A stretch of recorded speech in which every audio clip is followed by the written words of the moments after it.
राधे राधे दोस्तों। तो आज के सत्संग में श्री प्रेमानंद जी महाराज बताएंगे कि अगर आप एक सेकंड को भी नाम जप करना छोड़ दोगे तो आपके साथ में कितना बुरा हो सकता है। और श्री प्रेमानंद जी महाराज ने बहुत ही अच्छे से समझाया है। प्लीज़ इस वीडियो को बीच में छोड़ने का गलती ना करें, वरना आपके साथ में कुछ भी हो सकता है। तो प्रेमानंद जी महाराज की वीडियो को अवश्य देखें और आपका जीवन धन्य हो जाएगा इस वीडियो को देखने के बाद में। इसलिए मैं बोल रहा हूँ, इस वीडियो को बीच में छोड़ने का गलती ना करें और उस वीडियो को पूरा ज़रूर देखें। और देखने के बाद आपको ये वीडियो अच्छा लगे तो लाइक एंड सब्सक्राइब अवश्य करें। तो चलो दोस्तों देखते हैं। तो इस मनुष्य शरीर को प्राप्त करके चाहे जितना धन कमा ले, चाहे जितना भोग ले, यहां से खाली हाथ जाएगा।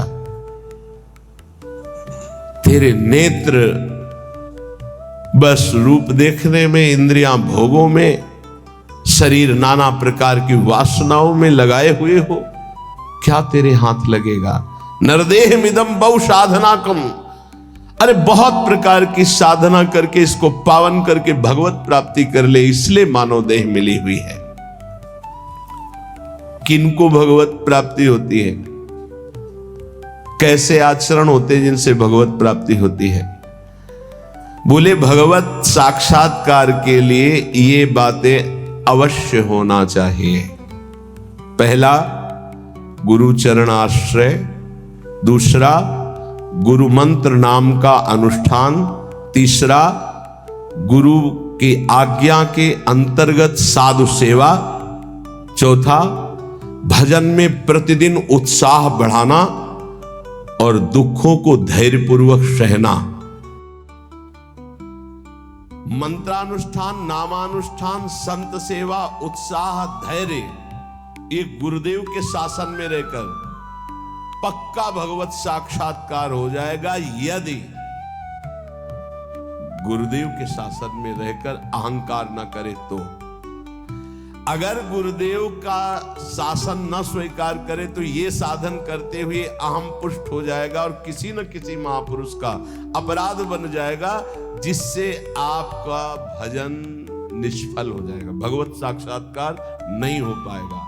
इसलिए मंत्रानुष्ठान, नाम जप का अनुष्ठान, गुरु सेवा, संत सेवा, उत्साह, धैर्य, ये सब गुरु अनुशासन में करें, गुरु आज्ञा। आज संत सेवा का भाव है, आपकी अनुमति हो, आज्ञा हो। आज ये अनुष्ठान, आज ये हर बात अब जो ही कहां करें हम सोई, आयुष लिए चले निजदासी। पहला। दूसरा, हर समय विचार करते रहो कि यहां कभी भी श्वास रुक सकती है, इसलिए मुझे यहां किसी से प्रेम न होने पावे। ये बहुत सावधानी की बात है। मुझे यहां किसी से प्रेम न होने पावे, नहीं उसके लिए मुझे लौटना पड़ेगा। जैसे हिरन से प्रेम हुआ तो आना पड़ा ना हिरन रूप में। यहां मुझसे किसी से द्वेष ना होने पावे। दो बातें देखनी। यहां प्रेम का तात्पर्य राग है और द्वेष। अगर ये दो हुए तो फिर आना पड़ेगा। लेना और देना, तो बाजार बंद नहीं होगी। न लेना न देना, मगन रहना। कबीरा खड़ा बाजार में, सबसे पूछत खैर, ना काहू से दोस्ती और ना काहू से बैर, समान भाव। तीसरा, ये भगवत प्राप्ति के लिए अत्यंत अनिवार्य है। पहला है गुरु प्रदत्त मंत्र, गुरु आज्ञा से ही संत सेवा, मंत्रानुष्ठान, नाम जप अनुष्ठान, उत्साह और धैर्य। सावधानी ये कि कहीं अहंकार ना आ जाए, कहीं किसी संत का भूलकर अपराध न बन जाए। ये दूसरा, संसार में सदा रहना नहीं है, कभी भी कोई भी श्वास हमारी आखिरी हो सकती है। इसलिए हमें यहां किसी से प्रेम नहीं करना, क्योंकि हमें जाना है यहां। ना किसी से द्वेष करना है, सबसे भगवत भाव से। तीसरा, हमें प्रभु की प्रगट सेवा करके मानसिक सेवा में प्रवेश पाना है। मानसिक सेवा सब सेवाओं में महान सेवा होती है, पर वो बिना शरीर से प्रगट सेवा किए मानसिक सेवा की सिद्धि नहीं हो सकती। मानसिक सेवा से भगवत प्राप्ति बहुत जल्दी होती है, पर मानसिक सेवा प्रगट सेवा से होती है। चौथा, सब साधनों में सर्वश्रेष्ठ साधन और साध्य नाम पाया गया है। नाम, जो चलते फिरते उठते बैठते खाते पीते हर समय नाम जप करता रहता है, 24 घंटे चेतना जब है तब नाम चल रहा है। ये नाम जप का अभ्यास अंत समय के लिए किया जाता है कि जब हमारा आखिरी समय हो तो नाम जप हमारे हृदय में गूंज रहा हो। जीवन भर आप अभ्यास करो, अंतिम समय भगवान तुम्हारा अभ्यास बन जाएंगे, अंतिम समय भगवान स्मरण बन जाएंगे। ये बड़ा आनंद का विषय होता है जब कोई भयावह परिस्थिति आती, कष्टपूर्ण, और उस समय जब देखो कि मंत्र नाम चल रहा है, प्रिया जो मुस्कुरा रहे, बड़ा शीतल हृदय रहता है, ठीक है, बिल्कुल ठीक है, कनेक्शन सही है। उस समय हाय हाय मच जाए, प्रभु को भूल गए, संकट परिस्थिति, विपत्ति परिस्थिति आई या कोई भयानक परिस्थिति, फिर तो गड़बड़ है। ये अभ्यास भजन का 24 घंटे किस लिए किया जाता? अंतिम समय के लिए। अंतिम समय निकल जाए, राधा कृष्ण हरि, बात बन गई। जब कोई जीवन भर अभ्यास करता है, ध्यान से सुनना, तो अंतिम समय उसका स्मरण भगवान बनते हैं।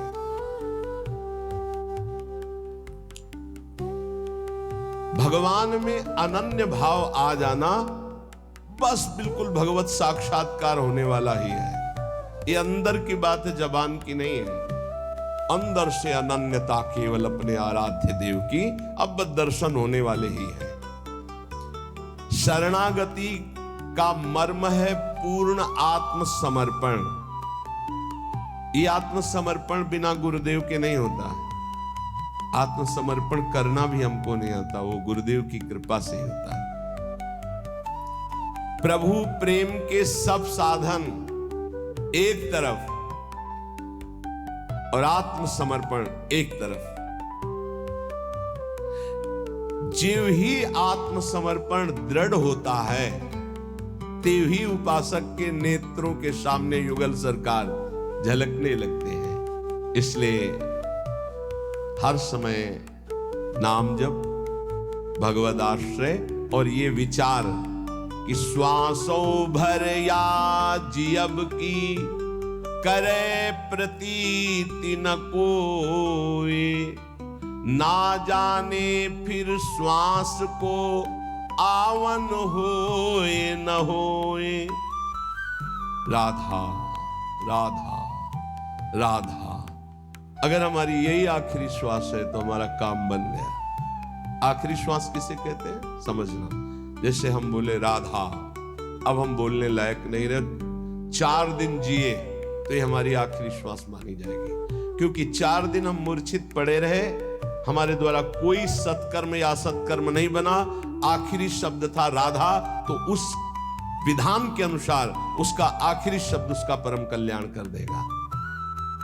श्वासों भर या जियन की करे प्रतीति न कोए।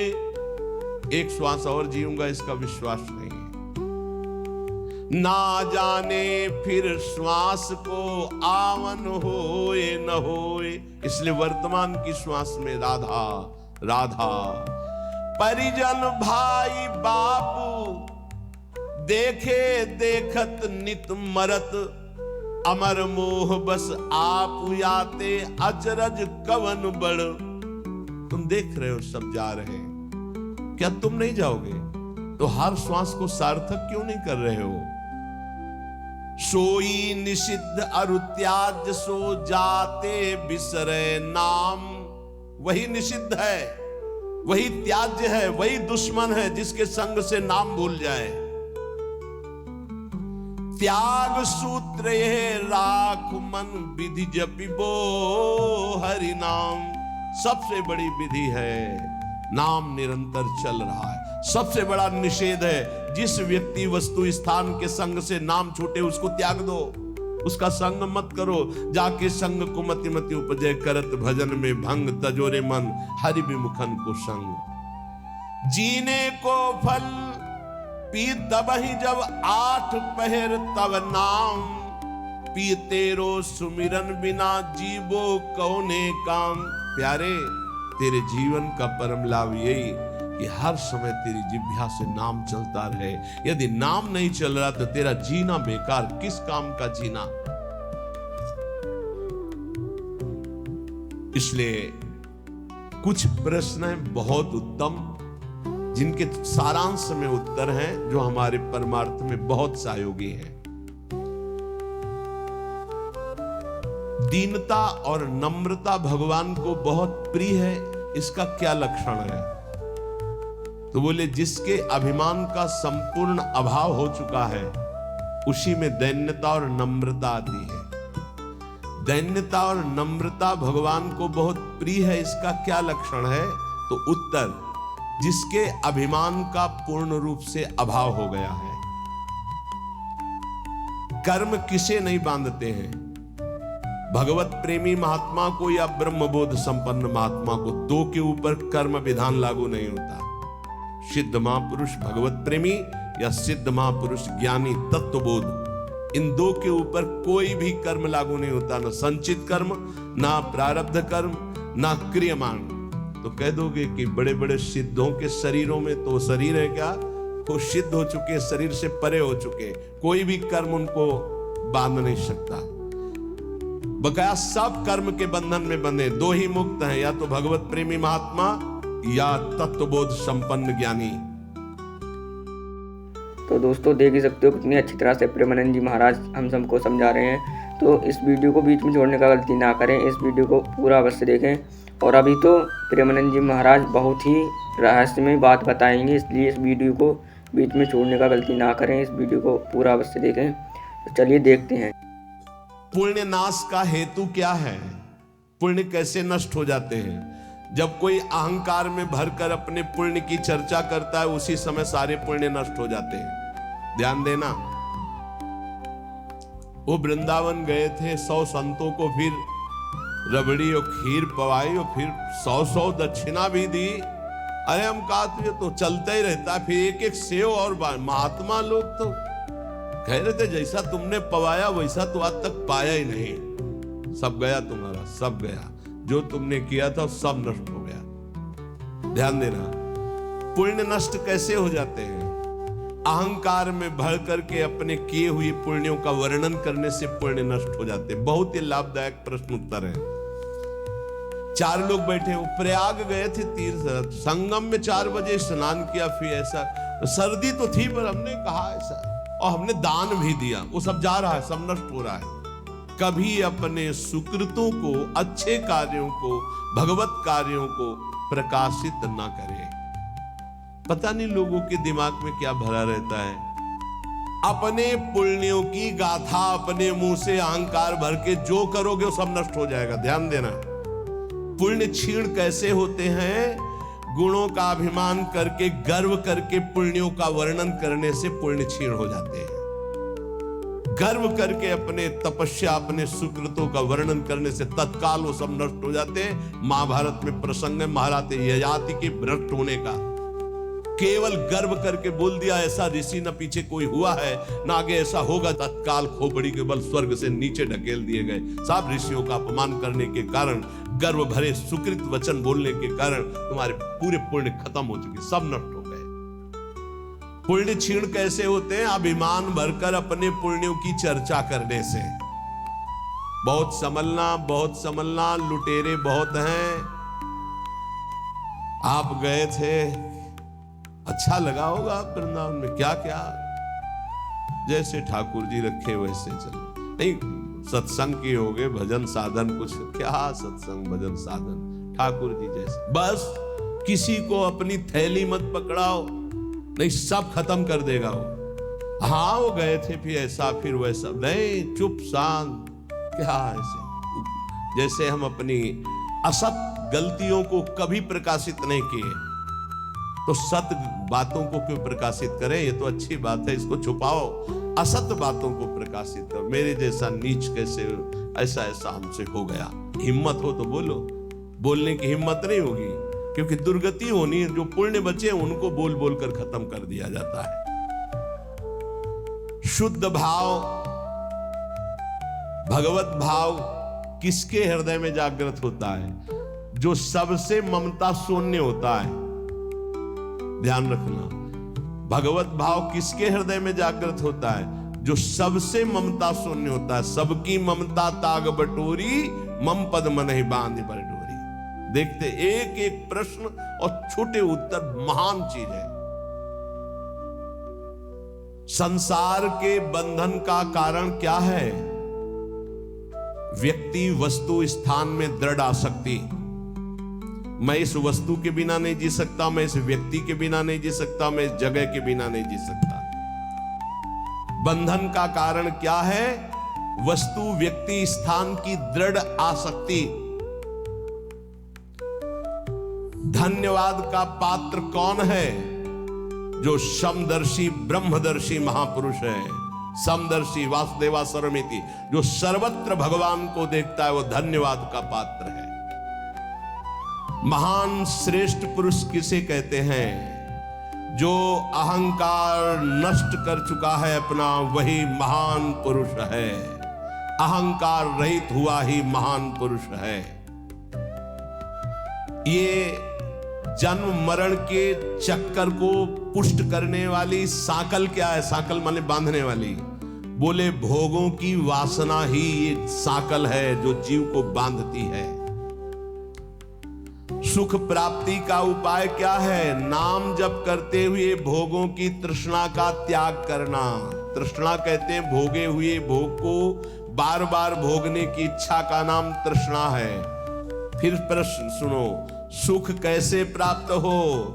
बोले जो नाम जप करते हुए भोगों की तृष्णा का त्याग कर देता है वो सुखी हो जाता है। जन्म कैसे होता है? बोले अज्ञान के कारण। नरक के समान या नरक की प्राप्ति कैसे होती है? बोले काम क्रोध लोभ की वृत्तियों से। काम क्रोध लोभ की वृत्तियों से नरक के समान कष्ट और नरक भोग की प्राप्ति होती है। जागा हुआ कौन पुरुष कहा जाता है? जो ज्ञानी है, विवेकी है, उसे जागा हुआ पुरुष कहते हैं। सबसे बड़ा दुश्मन कौन? अपनी ना जीती हुई इंद्रियां और मन। सबसे बड़ा दुश्मन कौन? अपनी ना जीती हुई इंद्रियां और अपना मन। भोगों में लगा हुआ मन और इंद्रियां सबसे बड़े दुश्मन। सबसे बड़ा मित्र कौन? जिसने मन पर विजय प्राप्त कर ली, वो मन सबसे बड़ा मित्र। जिसने मन को अधीन कर लिया, अधीन हुआ मन सबसे बड़ा मित्र। दरिद्र पुरुष किसे कहते हैं? जिसके अंदर धन की तृष्णा, भोगों की तृष्णा बढ़ चुकी है, उसे दरिद्र कहते हैं। दरिद्र का मतलब गरीब नहीं होता। जिसकी जितनी मांग बढ़ गई उतना दरिद्र हो गया वो। प्रेम और ज्ञान किसको प्राप्त होता है? जिसका जितना दृढ़ वैराग्य होता है उतना ही शुद्ध ज्ञान और प्रेम प्राप्त होता है। मृत्यु के समान कष्टदायक कौन है? बोले प्रमाद। भजन में प्रमाद, दिनचर्या में प्रमाद, साधन में प्रमाद, कर्म करने में प्रमाद। ये प्रमाद ही मृत्यु के समान भयावह है। कैसे? प्रमाद किसे कहते हैं? ना करने योग्य के कार्य करने में रुचि और करने योग्य कार्य में अरुचि। ये जितनी जेल भरी है प्रमाद से ही भरी है। प्रेम किससे करना चाहिए? जो अपनी आत्मा है, जो अपने प्राणों से भी अधिक प्रिय है। कौन? अपने प्रभु। प्रभु से प्यार करना चाहिए। संपत्तिवान किसे कहते हैं? नाम जापक को। धनी कौन? सबसे बड़ा संसार में धनी कौन? बोले जिसके पास जितना नाम रूपी धन है वही संपत्तिवान। ऐसा कौन सा बंधन है जिसे खोलना बहुत कठिन है? बोले आसक्ति। ये आसक्ति है पर ये जा नहीं सकती। ये आसक्ति, स्त्री की आसक्ति, पुरुष की आसक्ति, भोगों की आसक्ति, रुपए की आसक्ति, पद की आसक्ति। शीघ्र से शीघ्र क्या किया जाए? भजन। शीघ्र से शीघ्र भजन कर लो, पता नहीं कब श्वास रुक जाए। जो मदिरा जैसे मतवाला कर देती है, निर्णय लायक नहीं रखती, ऐसा ही क्या है जो मदिरा की तरह मादक करके भ्रष्ट कर देता है? बोले धन का नशा, धन का नशा। अंधों में अंधा पुरुष कौन है? मतलब अंधों से भी अंधा पुरुष कौन है? बोले जो काम से व्याकुल हो चुका है। वो नहीं देखेगा कि बेटी है कि बहन है कि पूज्य है कि क्या है। कोआ मदांधो मदना तो रोवा, जिसके अंदर काम सवार हो गया वो नीच पुरुष कुछ भी कर सकता है। कामा तो रोवा। अंधा कौन है अंधों में अंधा? बोले जो कामा तो रोवा। चित्त की एकाग्रता हो गई, इसका परिचय क्या है? उठते बैठते चलते फिरते हर समय प्रभु के ध्यान में वृत्ति बनी रहे, यह चित्त की एकाग्रता है। इस संसार में सबसे बड़ा लाभान्वित कौन हुआ? जिसे भगवत प्राप्ति हो गई। अत्यंत दुखद क्या है? सबसे बड़ा दुख क्या है? भोगों की आशा। भोगों की आशा जिसमें सब फंसे हुए हैं। दुखालयम शाश्वतम, कोई बिरला होगा। आशा ही परमम दुखम, नैराश्यम परमम सुखम। किस पर भरोसा करना चाहिए? एकमात्र भगवान पर, बस। किस पर भरोसा करना चाहिए? एकमात्र भगवान पर और किसी पर। जिनको हम अपनी रक्षा में समझ रहे हैं वही भक्षक हो जाते हैं। एकमात्र रक्षक श्री भगवान है। अब यहां एक बात देखना है, कभी कभी अज्ञानी जीव ऐसा कहते हैं कि देखो इसको ऐसा क्यों हो रहा है, तो भगवान क्यों नहीं बचा लिए? कर्म का भोग है। जीव अपने कर्म का भोग भोगता है। वो स्वभाव को समझिए। कुसुमादपि कोमलानि वज्रादपि कठोराणि। वो कुसुम से भी कोमल हृदय का, वज्र से भी कठोर हृदय का है। जो कर्म जैसे करता है उस जीव को वैसे ही भोगना पड़ता है, वैसे ही भोगना। फिर लोग प्रश्न करते हैं कि कहते हैं भगवान तो चराचर जीव के स्वामी हैं, उन्होंने इस जीव को क्यों नहीं बचा लिया? तो दो सिद्धांत समझ लोगे तो आपको भ्रम खत्म हो जाएगा। वो अपने आप से अपने आप को रचता है, शब्द याद रखना। वो अपने आप से अपने आप का पालन करता है, वो अपने आप से अपने आप का विनाश करता है, दूसरा कोई है नहीं। पहला सिद्धांत। और दूसरा, अगर तुम दूसरा मानते हो तो अवश्य में वो भोक्तव्यम कृतम कर्म शुभाशुभम, आपको अपने शुभ अशुभ कर्म भोगने पड़ेंगे। एकांत में किसी जीव को भून करके आपने खाया, अब आपको चौड़े पे भूनेगा कर्म आपका, चौड़े पे जला के तुम्हें राख कर देगा पक्का। गाड़ी जा रही, एक्सीडेंट हुआ, पिस गए, जल गए, अवश्य में भोक्तव्यम कृतम कर्म शुभाशुभम। भरोसा एकमात्र श्री भगवान पर, और कर्म सच्चे तो कोई दुख नहीं दे सकता। अगर कर्म तुमने पाप कर्म किए तो वो निरपेक्ष होकर परमात्मा तुम्हारे अंदर बैठे ही देख रहा है, वो बिल्कुल सहयोग नहीं करेगा। ध्यान रखना, जब पाप कर्म कर रहे थे तब ध्यान दिया तुमने कि परमात्मा तुम्हें देख रहा है? नहीं दिया। तो अब जब उसका दंड आएगा तो तुम फिर भोगोगे, फिर वो नहीं देखने वाला। वज्रादपि कठोराणि, वज्र से भी वो कठोर है। तिनकर काल रूप में भ्राता, अर्जुन से विराट रूप को दिखा। तो दोस्तों देख ही सकते हो श्री प्रेमानंद जी महाराज ने कितनी अच्छी तरह से हमको समझाया है। और ऐसे ही अगर आप सत्संग देखना चाहते हैं तो हमारे चैनल को सब्सक्राइब करें और बेल आइकन को ऑल पे सेट करें और इस वीडियो को लाइक अवश्य करें। तो धन्यवाद।